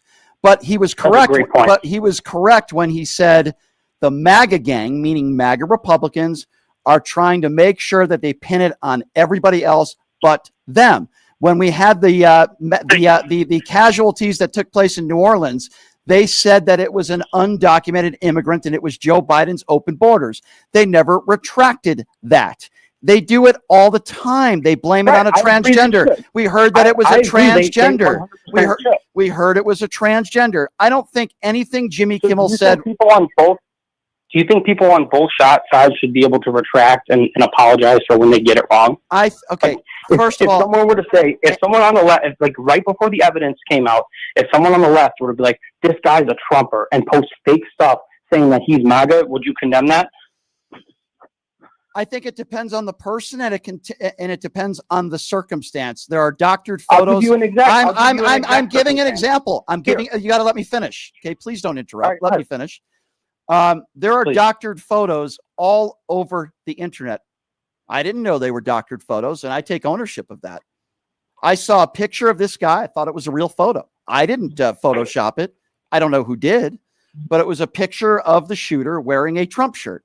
There are also people that do things with no ill intention. They don't know that they are. So you retract that, right? Okay, is that a serious question, sir? I mean, are you an idiot? No, I'm asking you. I'm a serious question. Are you an idiot? What did I just say? Do I have to repeat myself over again? Some people Pod this idiot down. You obviously don't listen. I know what you're trying to do. I will repeat myself once again so a MAGA moron like you can understand. Okay, I'll repeat it again. There are people that put things on social media or say things with no ill intent. For example, I just brought up the fact that I saw a picture of the shooter wearing a Trump shirt. And the reason why I thought it was a real picture is because he came from a conservative family, very Republican, very MAGA. I didn't doctor the photo. I believed it was real. I found out later that it wasn't. If I knew that it wasn't real, I wouldn't have put it up. Now, does that bother you more than the rhetoric of Donald Trump at a funeral claiming that the left is responsible and he hates all the left and the left is responsible? They killed Charlie Kirk. What do you think is more damaging to the American people? No, wait, let me ask you a question now. Let me ask you a question now. Let me ask you. Okay. Let me ask you a question. That means you need to stop talking. That means you need to stop talking because I'm going to ask the question very slowly and distinctly. What do you think is more dangerous? Somebody like me putting up a picture that was uninformed that it was a doctored photo of the shooter wearing a Trump shirt, or Donald Trump saying he hates half of America at Charlie Kirk's funeral? What do you think is more dangerous for the country?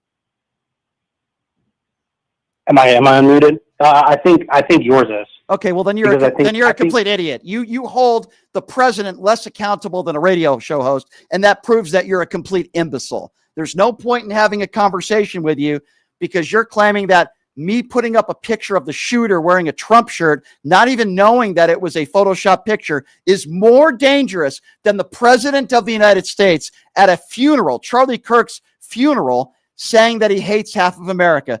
Sir, that makes you a moron, okay? And that's the end of the conversation. You just proved how stupid you are. So it's been a very interesting week. I've had a lot of interesting phone calls. That would be one of them. But since it is Friday, it always cheers me up to bring on my personal life coach and the former pastor, now turned life coach and OnlyFans model, Nicole Mitchell, joining us right now on the line. Nicole, I need to laugh a little bit. These callers are driving. Yes, let's laugh. Let's blow off steam. Let's have so much fun. Happy Yeah. freaking Friday. Happy Friday. How are you doing, Nicole? I'm a I little am- stressed out today. These guys got me wound up today. What can I say? Yeah, they all need to come to my page, blow off some steam, blow off something else, and like feel better. I'm feeling so good because last night was my 6-year anniversary live stream on my OnlyFans, and my fans cool. went all out. They spoiled me with tips. They made me laugh. They made me cry. My heart is so full. Only I could get tips like that. I don't know. You I don't get know. it. You get all your super chats, which I is so do. awesome. Yeah. I do. I don't think anybody wants to see me with my shirt off, but I do. And I do appreciate that. I do appreciate that. So let me ask you a question here, and then maybe you could ask me a few. But how do you deal with somebody who calls into a show? I get these calls regularly, and they're not smart enough to even have a legitimate conversation with you. And they think that somebody like me has more influence over the country and the world than somebody like Donald Trump. How do you respond to somebody like that?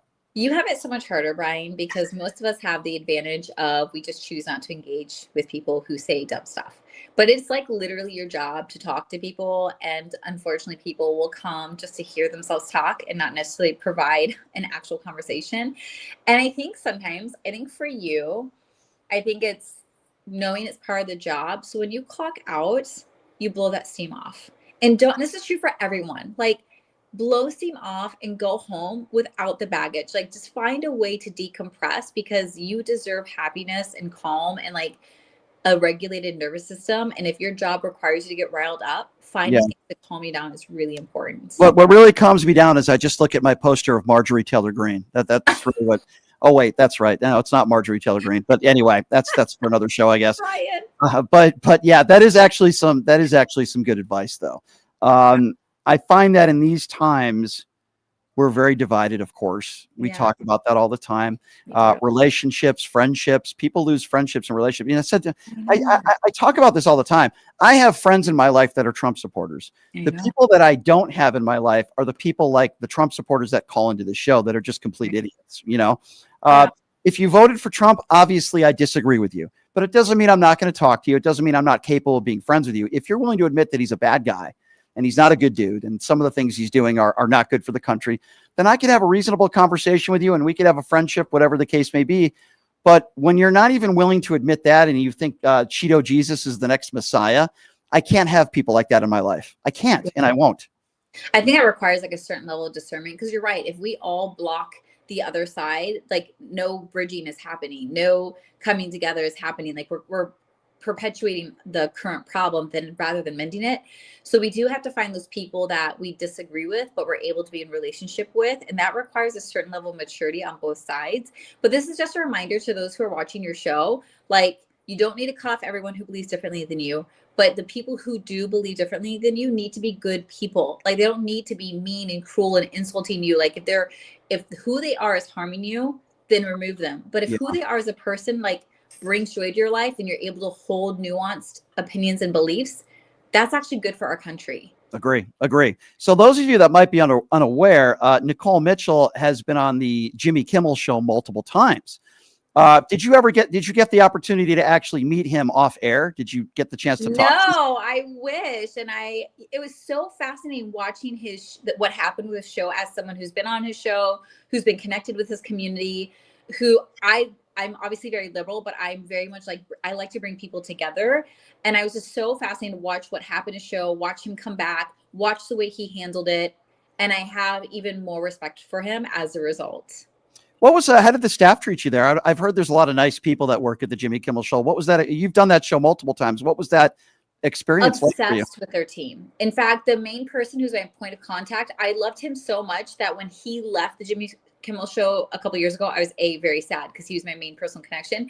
But B, I said, if you don't find a job, please let me know because I will hire you. Like he was such a good person, so good with handling relationships and media. Like I had such a positive experience with his whole team and show. Yeah, that's really nice to hear. I've met Jimmy Kimmel several times because he has the Jimmy Kimmel Comedy Club here, and I was there on opening night. I got a chance to talk to him. I told him I loved it when he ripped Trump every day, and he worked in radio in Las Vegas. He went to college here, so pretty cool. I just think he's a great guy, and he's a man of compassion, and I support him. Obviously 150%. I wanted to ask you this. Trump is going after, pretty much anyone and everyone that seems to call him out that has a platform. Are you even worried that people that are OnlyFans models, people that are life coaches, people that have large platforms, I know you don't really do politics, but are you worried that he might even go after people in your own industry? 100%. I even get scared because of social media. There's no privacy on social media. Your rights are not protected on there, even if they. We've seen Meta use social media against people, and so I sent a reel that was kind of disparaging to Trump to someone on Instagram, and I censored my message to them because I'm like, I'm afraid that this could get picked up and it'll be used to shut my account down. Like, it's just insane that like our First Amendment right is in question with a leader that is so terrified of anything negative that they will punish you in whatever way they can. So yeah, that fear is with me on a daily basis. And I'm a nobody on the grand scheme of things. I'm a nobody on the internet, but that's how extreme our government is right now, where they'll take out anyone that they can. Yeah, no doubt about it. My biggest fear maybe is taking my shirt off and everyone on the beach, including OnlyFans models, seeing how pasty white I am. Maybe Trump will love that. Maybe he'll like, yeah, you should try. Maybe that converts him. Maybe. This is your moment, Brian. I don't think Donald Trump has ever been seen with his shirt off, including Stormy Daniels and any of his ex-wives. Like, I don't think he ever takes his shirt off. Have you ever been with a guy that like he's embarrassed to take his shirt off when he's intimate with you? Ooh, I don't think I have, but that's a little insecure. You know what? I've never thought about that, but I bet that's a real thing. Because I do think, I was sharing this with my partner today, I do think guys have it harder because you have something that has to perform. It has to do its job. And if it doesn't, everyone in the room knows.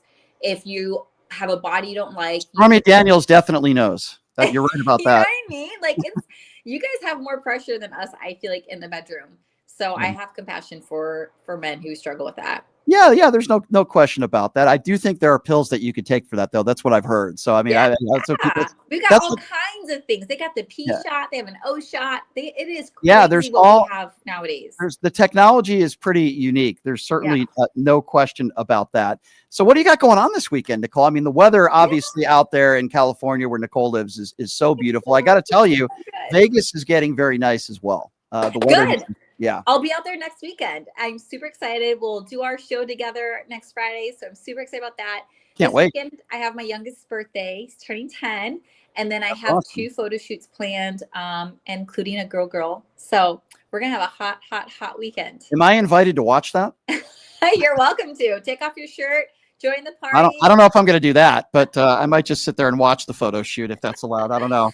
Nicole, I can't wait to see you. You're coming out here with some very special people, right? Yes. Yep. We're going to have a fun time. It's going to be an amazing weekend. We found out we have friends who are also going out the same weekend. We didn't know that. So we're going to meet up. I get to hang out with you. Hopefully I get to see Mina. Like, it's going to be such a good weekend. Yes, we will have quite a lot of fun, and I'm glad you're coming back here to Las Vegas, and you'll be co-hosting with me, and I know the listeners love that. Nicole, it's always great to see you. I love the hat, by the way. I got to get one of those hats myself. As you know, I'm a hat guy. Yes.